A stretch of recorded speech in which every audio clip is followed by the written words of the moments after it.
Hi friends, welcome to my channel ராணியின் இனிய உலகம்.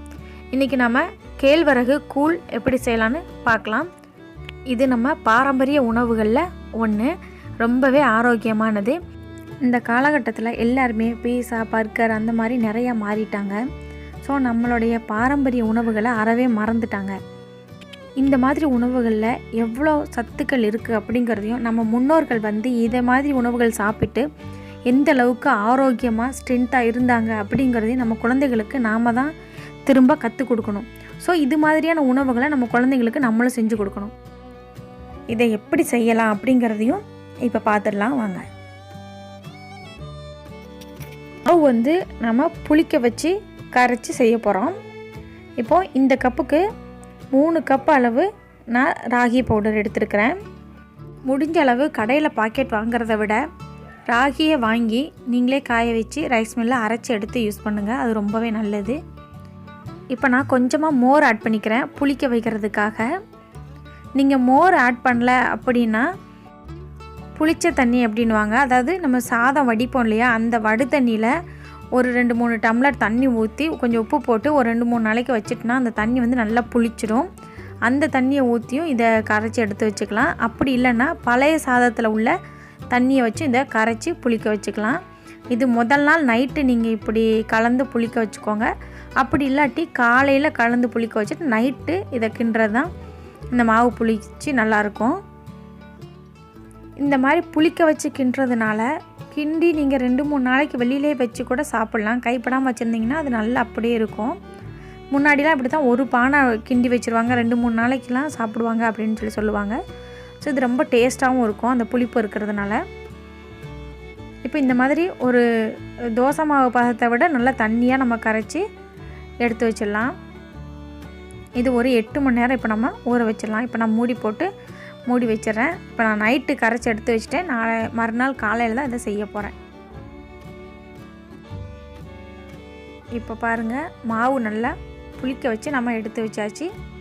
இப்போ நம்ம கிண்டிடலாம். இதை கிண்டுறதுக்கு ஒரு 4 கப்பு 5 கப்பு தண்ணி வச்சு, டம்ளர் தண்ணி வச்சு ஃபஸ்ட்டு கொதிக்க வச்சுட்டு அந்த தண்ணி நல்லா கொதிச்சதுக்கப்புறம் இந்த நம்ம புளிக்க வச்சுருக்கிற இந்த மாவை அந்த கொதித்த தண்ணியில் கலந்து அப்படியே கிண்ட ஆரம்பிச்சிடலாம். அப்படி இல்லாட்டி நான் இந்த பாத்திரத்தெல்லாம் கிண்ட போகிறேன். இதில் என்ன பண்ணுறேன்னா ஒரு 2-3 கப் தண்ணி ஊற்றிக்கிறேன். தண்ணி ஊற்றி இன்னும் நல்லா தண்ணியாக இந்த மாவை ஆக்கிட்டு அப்படியே அடுப்பில் வச்சு கிளற போகிறேன். இப்போ இது கட்டியாக தான் ஆகும், இன்னும் தண்ணி தேவைப்படும். அதுக்கு நான் என்ன பண்ணுறேன்னா இடையில எனக்கு தண்ணி தேவைப்படும் போது நான் கொதிக்க வச்ச தண்ணி இதில் ஆட் பண்ணி எந்த அளவுக்கு எனக்கு வேணுமோ அந்தளவுக்கு நான் கிண்டிக்கிட போகிறேன். இந்த 2 விதத்தில் எதனாலும் நீங்கள் ஃபாலோ பண்ணலாம். அதே மாதிரி வெறும் மாவை மட்டும் கிண்டுறதை விட இது கூட ரைஸ் ஆட் பண்ணால் ரொம்ப டேஸ்ட்டாக இருக்கும். ஸோ நான் முதல் நாள் செஞ்ச சாதத்தில் கொஞ்சம் மிச்சம் இருந்தது, அதை எடுத்து வச்சுருக்கிறேன்.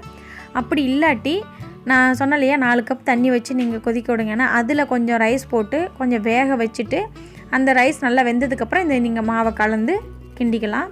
அல்லது இந்த மாதிரி சாதத்தை எடுத்து வச்சோம் பாதி வெந்ததுக்கப்புறம் இந்த சாதத்தையும் கூட ஆட் பண்ணி கிண்டிக்கலாம். இப்போ நம்ம அடுப்பில் வச்சு கிண்ட ஆரம்பித்தாச்சு. உப்பு கொஞ்சமாக சேர்த்துக்கோங்க. உப்பு நமக்கு கம்மியாக இருந்தாலும் நம்ம கரைச்சி சாப்பிடும்போது தேவைப்படுற உப்பு நம்ம கலந்துக்கலாம்.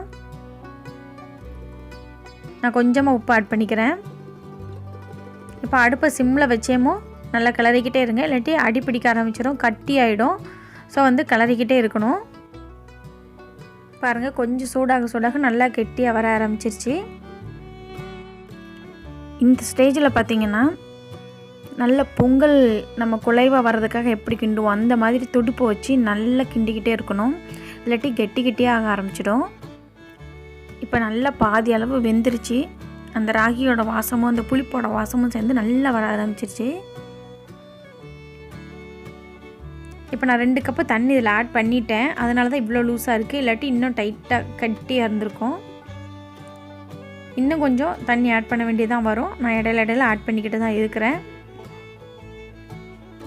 பார்த்திங்கன்னா நல்லா கலந்தாச்சு. இப்போ நான் எடுத்து வச்சுருந்த சாதத்தை இதில் கலந்து நல்லா மிக்ஸ் பண்ணி விட்டுக்கிறேன். நல்லா எல்லாம் சாதத்தோடு மிக்ஸ் ஆகிற மாதிரி இந்த மாதிரி நல்லா கிண்டியாச்சு. இது நல்லா இந்த டைம் ரொம்ப சிம்மில் வைக்கணும் அடுப்பை, இல்லாட்டி பிடிக்க ஆரம்பிச்சிடும். சிம்மில் வச்சு கொஞ்சம் நேரம் மூடி வச்சுருந்தாலே நல்லா வெந்துடும். இப்போ பார்த்திங்கன்னா இதை நல்லா அடியில் வரைக்கும் இந்த துடுப்பை வச்சு கிண்டணும். நல்லா அழுத்தி அழுத்தி அந்த பாத்திரத்தில் வந்து அழுத்தி அழுத்தி இப்படி கிண்டிங்கன்னா அதில் கட்டி இல்லாமல் நல்லா ஒன்று போல் வந்துடும். இந்த மாதிரி நல்லா கிண்டிக்கோங்க. இப்போ வந்து ஃபுல்லாக அடுப்பை சிம்மில் வச்சுருக்கணும். இப்போ இந்த சுற்றி உள்ளதெல்லாம் கையில் தண்ணி தொட்டு நல்லா எடுத்து விட்டுக்கலாம் நீங்கள். இப்போது இது வெந்திரிச்சா வேகலையான்னு பார்க்குறதுக்கு கொஞ்சமாக கையில் தண்ணி தொட்டு இந்த கூழை தொட்டு பார்த்திங்கன்னா கையில் ஒட்டாமல் வந்துருச்சுனாலே நல்லா வெந்திரிச்சுன்னு அர்த்தம்.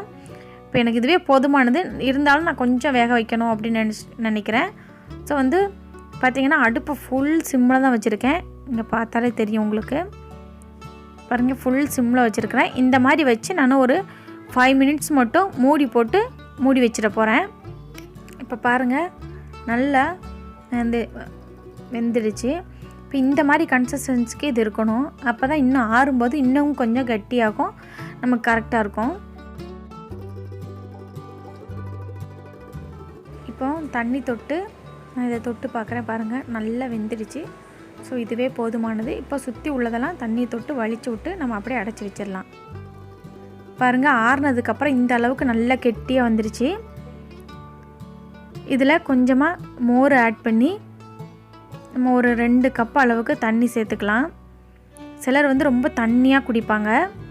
இது வந்து கொஞ்சம் குழு குழுன்னு இருக்கிறது தான் நமக்கு நல்லாயிருக்கும். வயிறும் ஃபுல்லாகும்.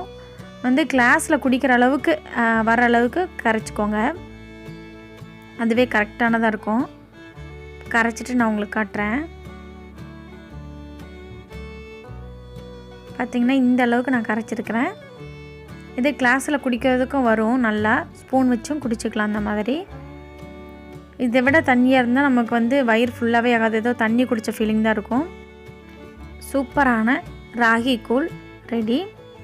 இதுக்கு பார்த்திங்கன்னா நான் கொத்தவரங்காய் வத்தல், மோர் மிளகாய் வத்தல், அப்புறம் வந்து மிளகாய் வந்து நல்ல எண்ணெயில் வதக்கி எடுத்து வச்சுருக்கிறேன். அப்புறம் பச்சை மிளகாய், சின்ன வெங்காயம், இதுவுமே ரொம்ப சூப்பராக இருக்கும். பச்சை வெங்காயம் கொஞ்சமாக உப்பில் தொட்டு சாப்பிட்டா ரொம்ப சூப்பராக இருக்கும்.